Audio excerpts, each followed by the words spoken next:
All right, guys, this video is going to start a day 2, 3 of lessons on the distance formula. This is very important. The distance formula is actually, it comes from the Pythagorean theorem.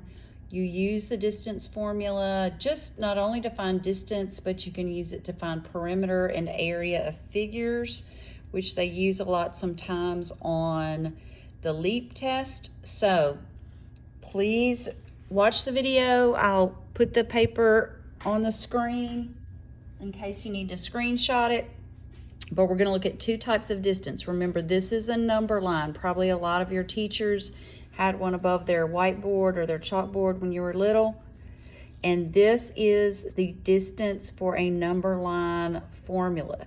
Now, if you don't remember, these long lines are for absolute value, which we use a lot in geometry because there are only 2 times the entire year that we get negatives, and that is slope and midpoint. We don't get negatives with distance. Think about it. It's not negative miles to your grandmother's house. Nobody's negative feet tall. You don't have a negative shoe size. There's no negative distance. So we use absolute value bars because we want our answer to be positive. I don't care what the calculator says. Your answer has to be positive, for sure, for sure. Now, when we're doing this, guys, you're probably going to need a calculator or your phone or something like that, and then we will go from there. So this is for the number line right here. You're going to be given 2 points on the number line, any 2. Like you could have A and C, B and E, D and F, whatever. You're going to find those 2 points. You're going to subtract them. It is always subtraction. It is never anything else. It is always subtraction, forever and ever and ever. Subtract the 2 points. Then you're going to make the answer positive.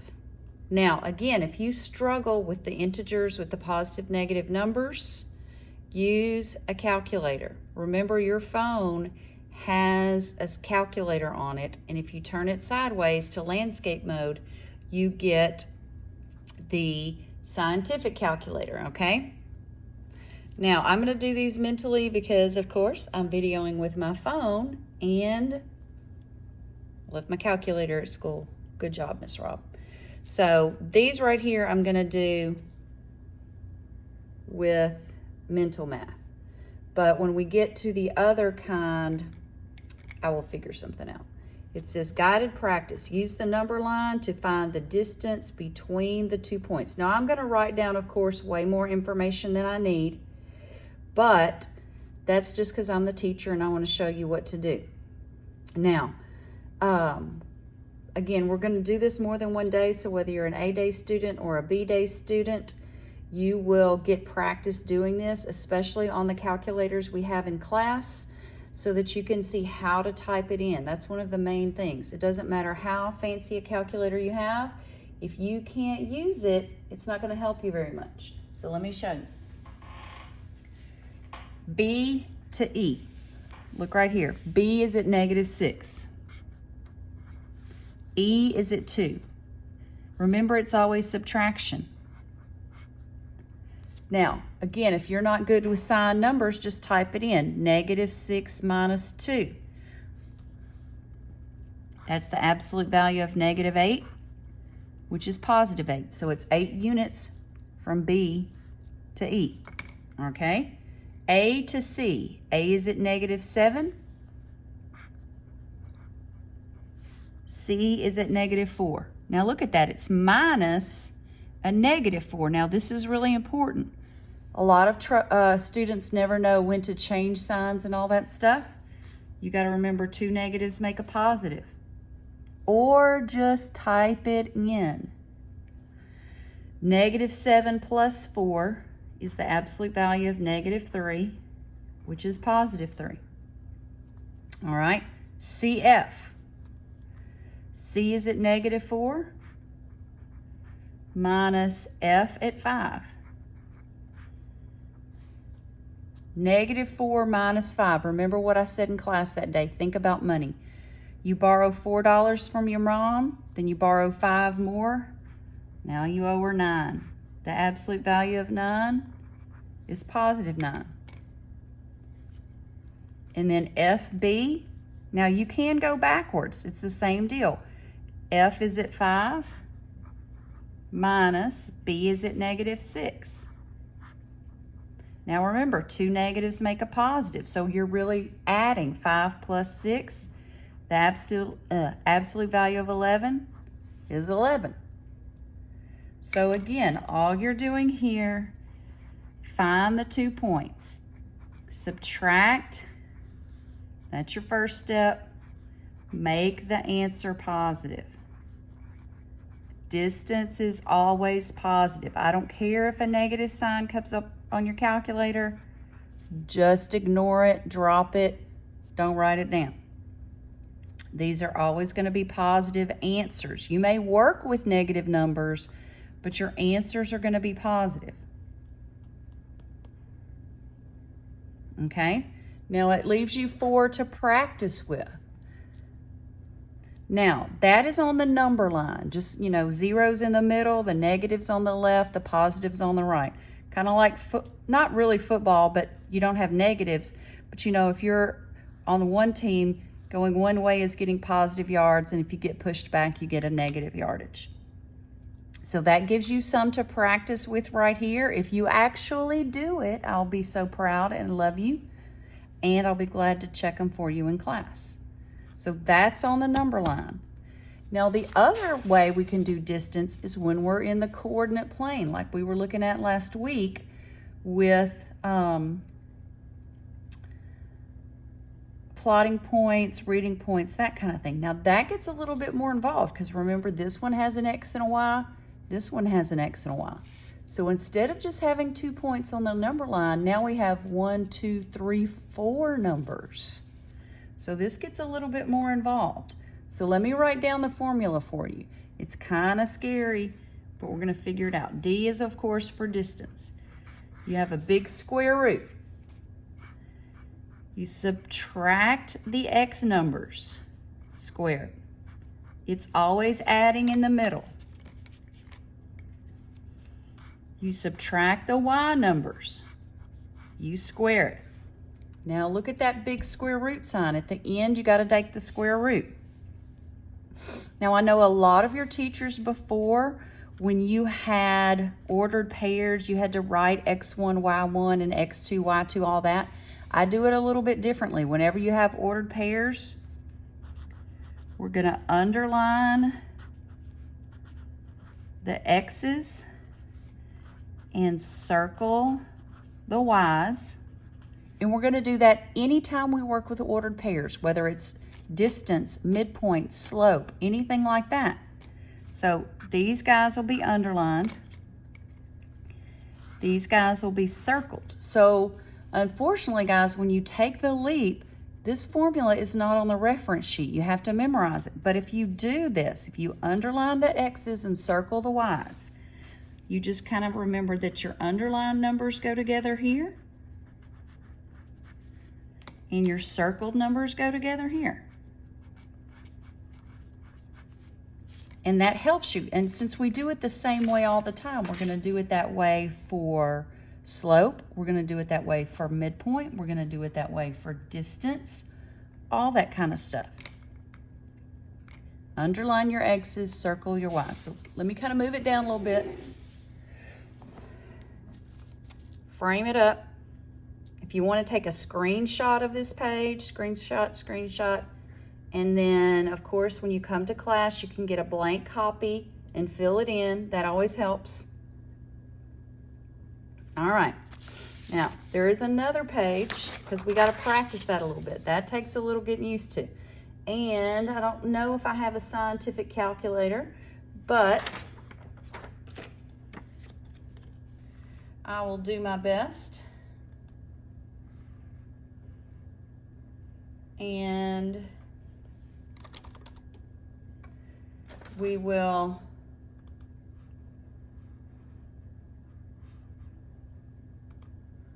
kind kind of go over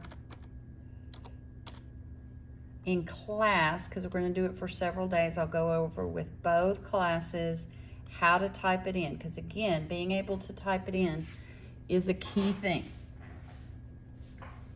All right, it says find the distance between these two. Remember, I'm going to underline my x's, circle my y's. Now, I'm going to write down the formula again so I don't have to go back and forth.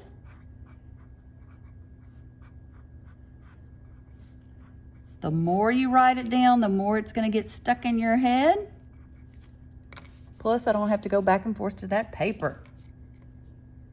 Now, guys, the first thing I do is I write down with all my numbers filled in. Don't try to do too much in your head or it's just going to be craziness. Okay? The underlined numbers are my x's. Now, in reality, guys, it doesn't matter whether you put the -4 first or the 5 first, but I'm going to follow the formula because I'm the teacher. So 5 minus -4. Close it squared. Plus, then the circled numbers. -1 minus -6, close it squared. That's the first thing I do is I write it down with everything in its place. Then you've got to remember about the signs. That 2 negatives make a positive, like that. Now again, I said before, if you know your squares and your square roots and all that, your life's going to be a lot easier. It's going to save you a lot of time. 5 plus 4 is 9. Now, if you struggle, even if you hesitated for even a second, what you do is you type it in. I would rather you type it in and get it correct than don't and get it wrong. 5 plus 4 is 9. 9 squared is 81.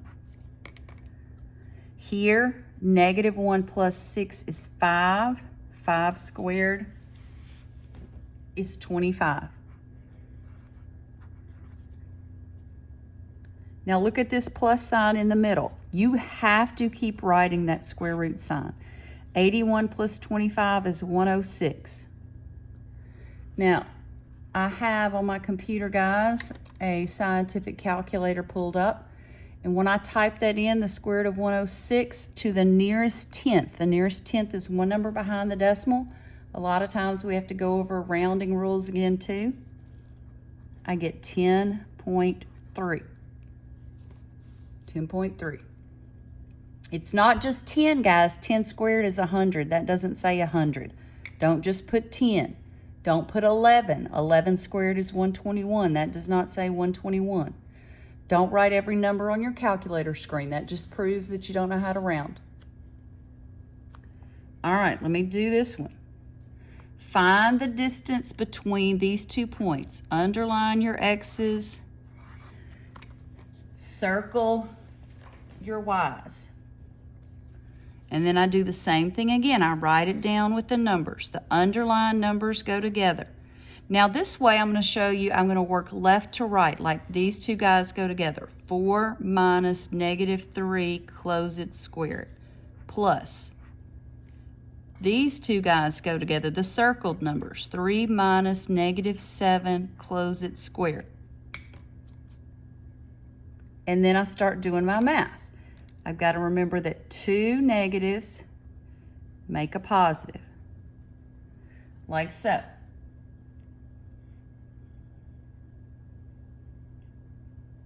And then I keep going. 4 plus 3 is 7. 7 squared is 49. Plus 3 plus 7 is 10. 10 squared is 100. Add them together, you get the square root of 149. All right. I'm going to do the square root of 149, and I get 12.2. Don't just put 12, because that's 144. That doesn't say 144. Don't put every number on your calculator, because that just shows you don't know how to round.